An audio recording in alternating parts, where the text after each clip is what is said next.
Selamat pagi kepada semua saudara seiman yang saya hormati dan kasihi. Dan juga terima kasih kepada Pak Budiman yang sudah mengundang saya bersaksi di tempat ini.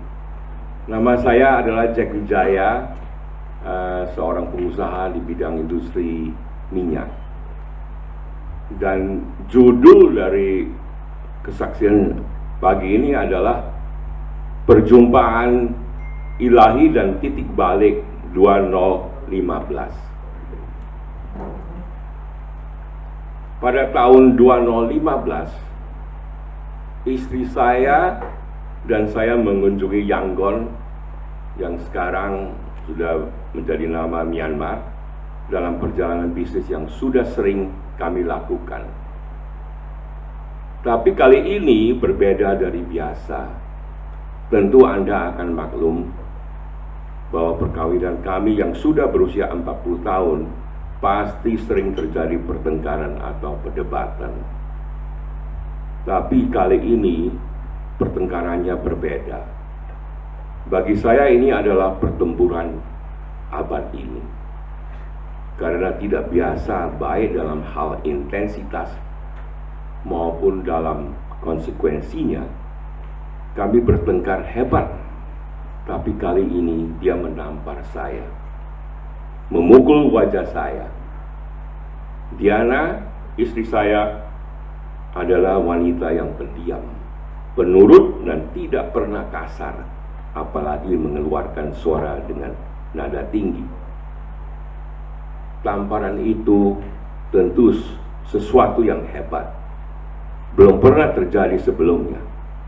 Ini pertama kalinya. Saya bukan hanya terkejut, tapi tercengang oleh tindakannya. Ia adalah wanita yang setiap hari berdoa kepada Tuhan Yesus, bahkan sering mendoakan saya agar saya berubah. Tapi entah mengapa sampai saat itu saya berubah hanya sementara saja. Kemudian jatuh lagi ke dalam dosa ketidaksetiaan. Perkara yang sebenarnya memalukan. Tetapi malam itu terjadi sesuatu. Mungkin dia juga sudah sampai puncak frustasinya. Saya maklum dengan tindakannya. Paham sekali betapa tidak.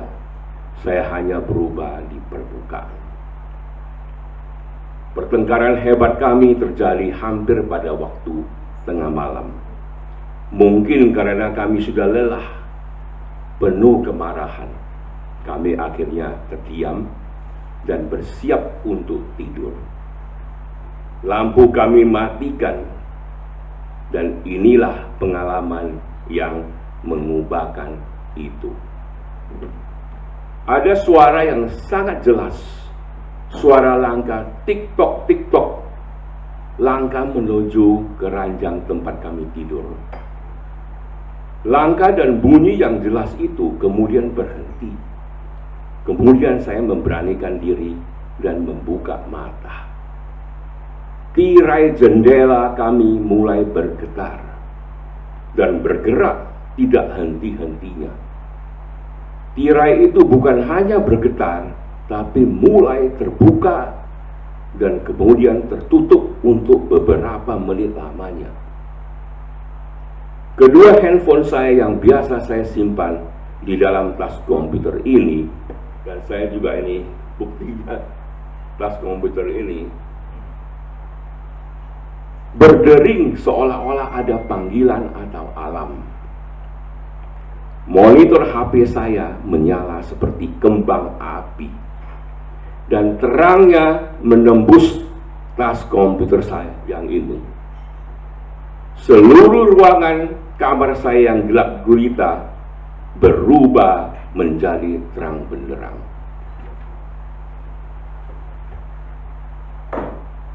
Istri saya turut menjadi saksi kejadian ajaib ini.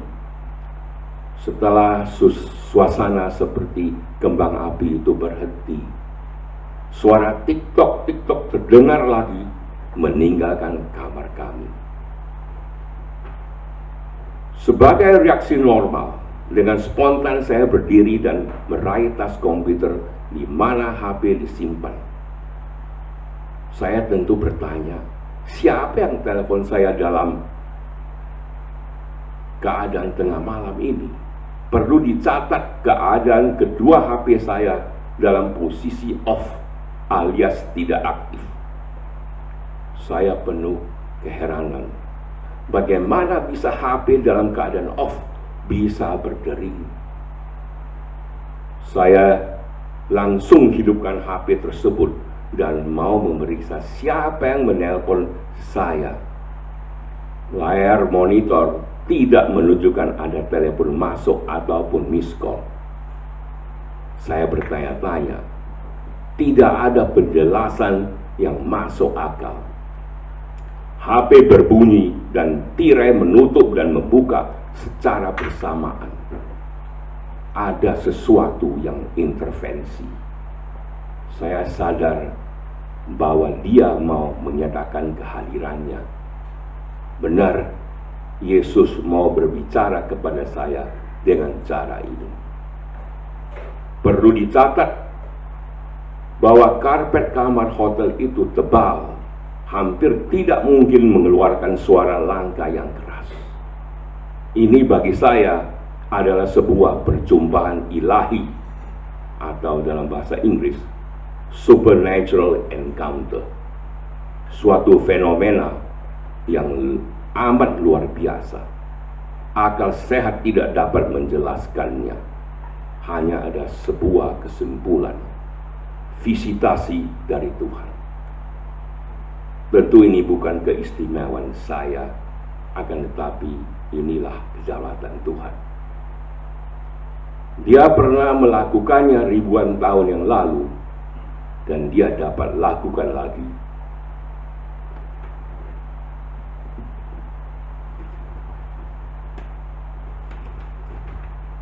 Dia dapat melakukan lagi pada saat ini, abad ini. Karena Tuhan kita adalah nyata dan hidup. Dia sama dahulu, sekarang, dan selamanya. Saya sangat terharu bahwa Tuhan mau mengunjungi saya. Tapi saya juga sadar inilah kesempatan saya yang terakhir.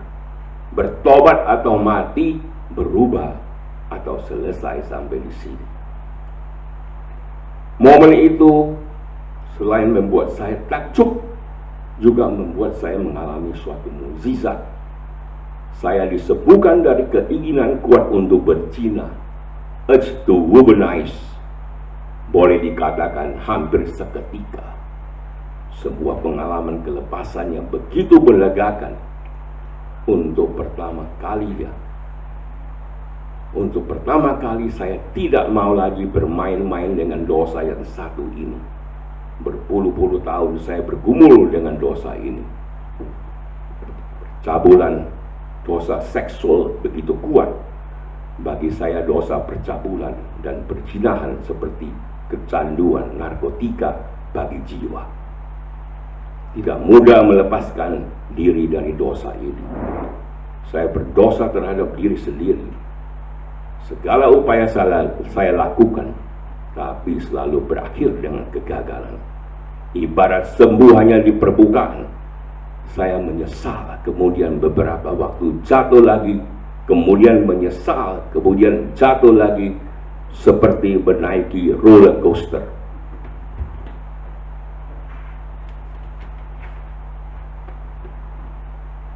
Saya sebenarnya butuh bantuan, tapi terlalu tinggi hati untuk mengatakannya. Setiap kali saya melakukan dosa ini, tentu terdapat rasa bersalah yang hebat. Saya pasti minta ampun kepada Tuhan, dan ini berlangsung berulang kali. Masa tenggang saya tidak melakukan dosa atau hidup kudus hanya bertahan tidak lebih dari beberapa bulan. Setelah itu saya jatuh lagi ke dalam dosa tersebut. Tapi belas kasihan dan kasih karunia Tuhan tidak meninggalkan saya.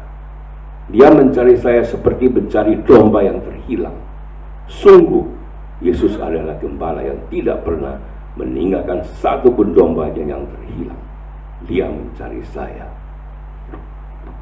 Cengkraman kuasa gelap berupa ketagihan itu yang sudah tahunan bahkan puluhan tahun akhirnya lepas, seolah ada rantai belenggu yang kuat.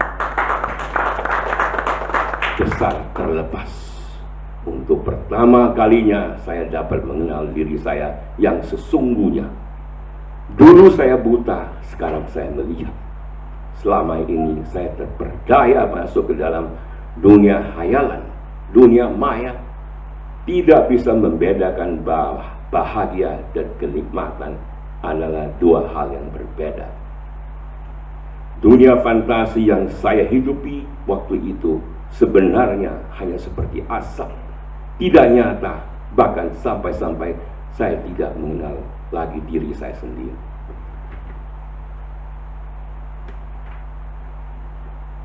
Sekarang saya sadar bahwa sebab kamu telah dibeli dan harganya telah lunas dibayar. Karena itu muliakanlah Allah dengan tubuhmu. 1 Korintius pasal 6 ayat 20. Terpujilah Tuhan yang sudah begitu sabar, Maha Pengasih.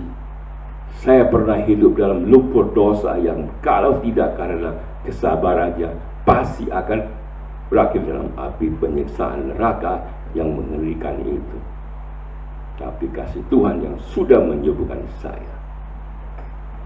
Seandainya dia tidak menjumpai saya, seandainya tahun 2015 itu tidak ada kejadian tersebut, saya pasti akan hilang dan tetap dalam hidup kubangan dosa yang mengerikan dan pasti akan berakhir tragis, penyiksaan yang abadi. Perjumpaan ilahi tersebut adalah titik balik saya yang penting, yang mengubahkan kehidupan saya secara radikal dan untuk selamanya. Terpujilah nama Tuhan. Sungguh besar kasih karunia-Nya. Dulu aku buta, sekarang aku melihat. Dia sudah menyelamatkan hidup saya. Terpujilah nama Yesus Kristus. Bagi Dialah segala pujian dan hormat dan kuasa, Anak domba Allah yang menghapus dosa dunia. Terima kasih. Amin.